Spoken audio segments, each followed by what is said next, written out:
கர்த்தருடைய பரிசுத்த நாமத்திற்கு மகிமை உண்டாவதாக. இன்றைக்கான அனுதின ஆவிக்குரிய ஆகாரம். மோசேயினுடைய தாய் யாரு? இந்த விசேஷ பெண்மணியை பற்றி இன்னைக்கு தியானிக்க நாம் நேரம் எடுத்துக்கொள்வோம்.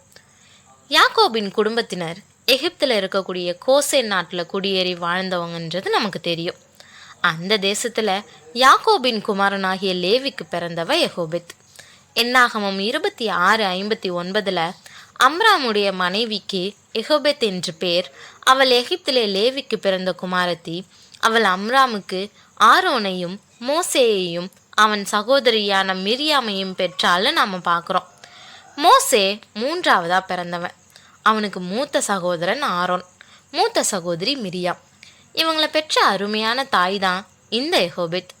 இவளுக்கு தெரிஞ்சதெல்லாம் அடிமைத்தனன்ற கடினமான வாழ்க்கையும் அயராத உழைப்பும் வேதனையும் வலியும் நிறைஞ்ச வாழ்க்கை தான். இவ கானானை கண்டவ இல்லை, எகிப்தை மட்டுமே கண்டவ. ஒவ்வொரு நாளும் வாழ்க்கையே பாரமாக சுமந்த இந்த தாய் தன்னுடைய பிள்ளைகளின் நலனுக்காக எதையும் செய்ய தயாராக இருந்தா. முதலாவது அவளுடைய தைரியத்தையும் நம்பிக்கையையும் நமக்கு எடுத்து காட்டுறது அவ தனக்கு பிறந்த ஆண் பிள்ளைய 3 மாதங்கள் யாருக்கும் தெரியாமல் ஒழிச்சு வச்சது தான். ஏன்னா எகிப்தின் ராஜாவாகிய பார்வோன் எபிரேய மருத்துவச்சிகளால் தன்னுடைய சூழ்ச்சி நிறைவேறாததை அறிஞ்சு பிறந்த ஆண் பிள்ளைகளை நைல் நதியில் போட்டு கொன்று விட கட்டளை கொடுத்துருந்தான். இந்த மனசாட்சி இல்லாத செயலை ஏற்றுக்கொள்ள முடியாத யெகோபெத் தன்னுடைய பிள்ளைய மிகுந்த புத்திசாலித்தனத்தோட மறைச்சி வச்சது மட்டும் இல்லை, அந்த குழந்தைய ஆபத்திலிருந்து ரட்சிக்கவும் வகை தேடினான். அவளுடைய சொந்த வாழ்க்கையில் புயல் வீசினாலும் இந்த பெண்மணி இஸ்ரவேலின் தேவனாகிய கர்த்தர் மேலே தன்னுடைய நம்பிக்கையை வச்சு கர்த்தருடைய பலத்தினால தன்னுடைய குடும்பத்தை நடத்தியதுனால தான்.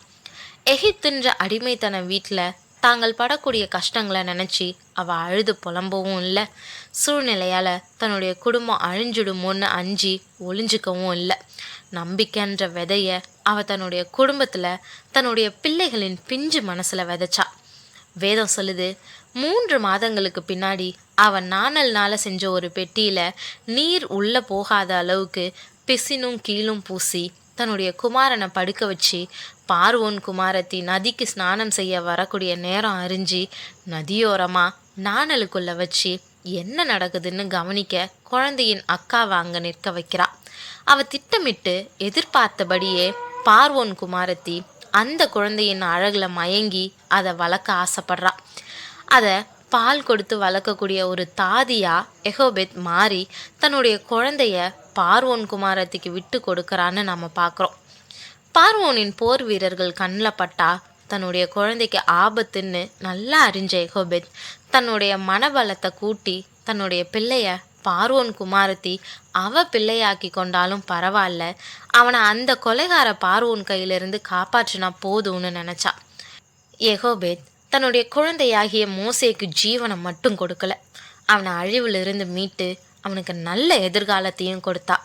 வேதாகம வல்லுநர்கள் சொல்கிறாங்க, மோசே மிகுந்த அழகுள்ளவனாயும் பார்க்கும்போதே ஒரு சிறப்பு தன்மை வாய்ந்த குழந்தையாகவும் இருந்திருப்பான்னு.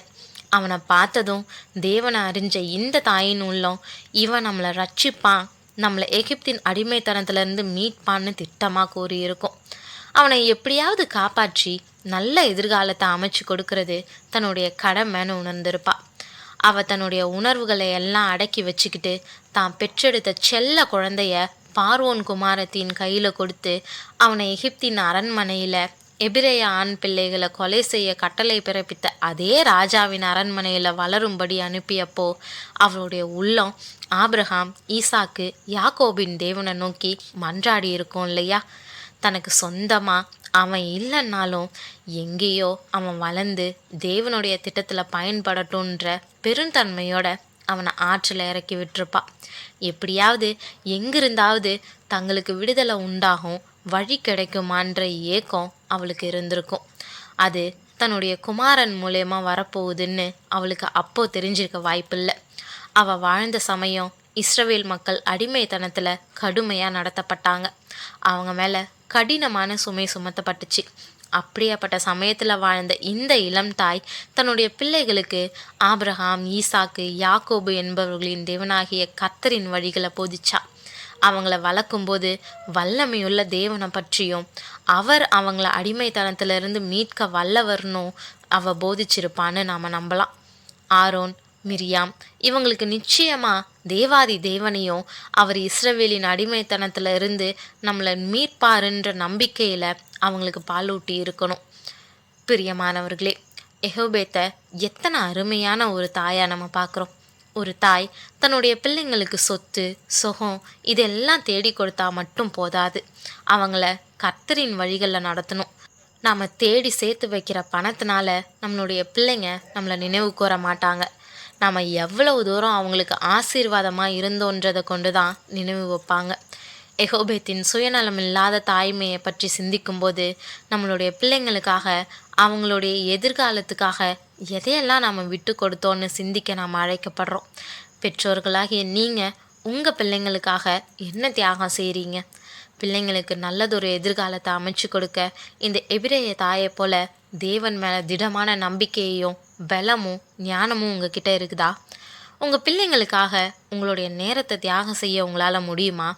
டிவி பார்க்க நேரம் இருக்குது, சிரித்து பேச நேரம் இருக்குது, வேலைக்கு போக நேரம் இருக்குது, புத்தகங்கள் வாசிக்க நேரம் இருக்குது.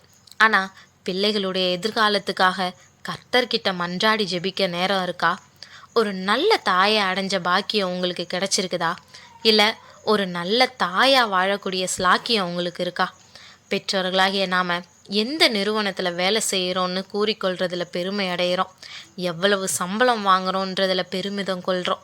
ஆனால் ஒரு நல்ல பெற்றோராக நம்மளுடைய பிள்ளைங்களுக்கு தைரியத்தையும் நம்பிக்கையையும் ஊற்றுறவங்களா, நம்மளுடைய குடும்பத்தை தேவன் மேலே கொண்ட விசுவாசத்துலேயும் அன்புலேயும் கற்றவங்களா வாழ்கிறோமா? சரியான பெற்றோர்களால் மட்டும்தான் தன்னுடைய பிள்ளைங்களை சரிவர புரிஞ்சு கொள்ளவும் அவங்கள உருவாக்கவும் முடியும். தேவனாகிய கர்த்தரை விசுவாசிக்கக்கூடிய விசுவாசத்துலேயும் நம்பிக்கையிலும் பிள்ளைங்களை வளர்க்க ஒரு நல்ல தாயால் மட்டுமே முடியும். அப்படிப்பட்ட நல்ல தாயா தகப்பனா வாழ கர்த்தர் கிருபை செய்வாராக. ஆமீன்.